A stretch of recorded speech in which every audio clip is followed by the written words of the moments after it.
Today we'll be talking about obesity or being overweight in our canine patients. Obesity is defined as being more than 30% overweight, your ideal body weight. Overweight is 10 to 20% over the ideal body weight. In people, we would measure this with height and weight and get a calculation of your BMI.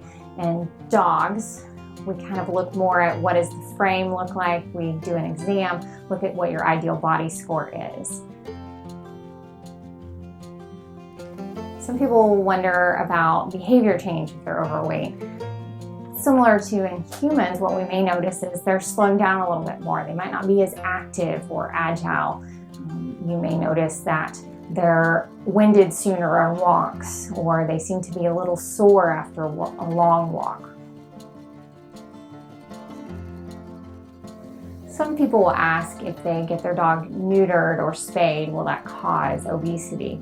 The answer is not directly.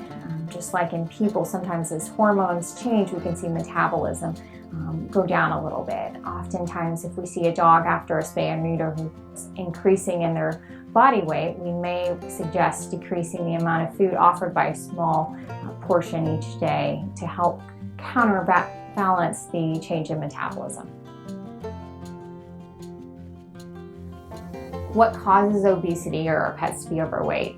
As you might not be surprised, it's increased calorie intake versus what we're expending throughout the day, similar to people. So what we may find is that over time, slowly we add a few more treats in.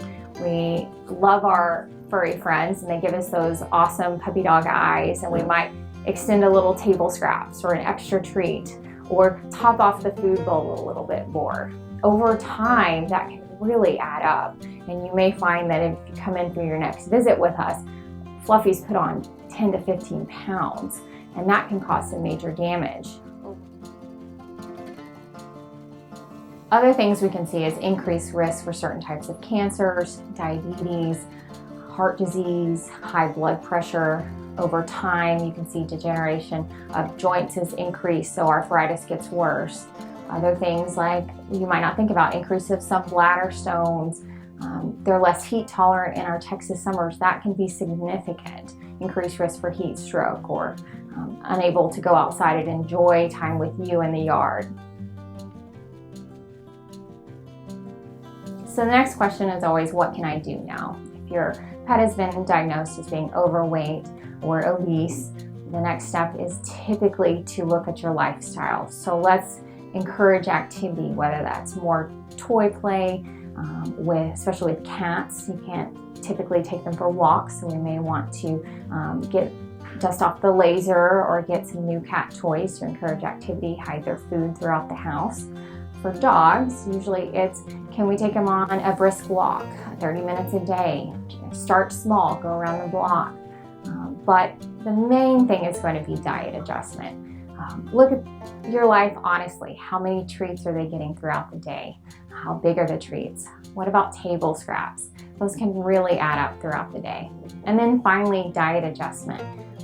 We can definitely help you choose an appropriate light diet. We have prescription diets now that help encourage metabolism, cut the calories without our dogs feeling like we're starving them. You can often find if you just cut the amount, they'll be begging or digging through the trash or suddenly eating every acorn and pecan in the backyard. So we have to go about it in an appropriate manner so that they're happy and you're happy too.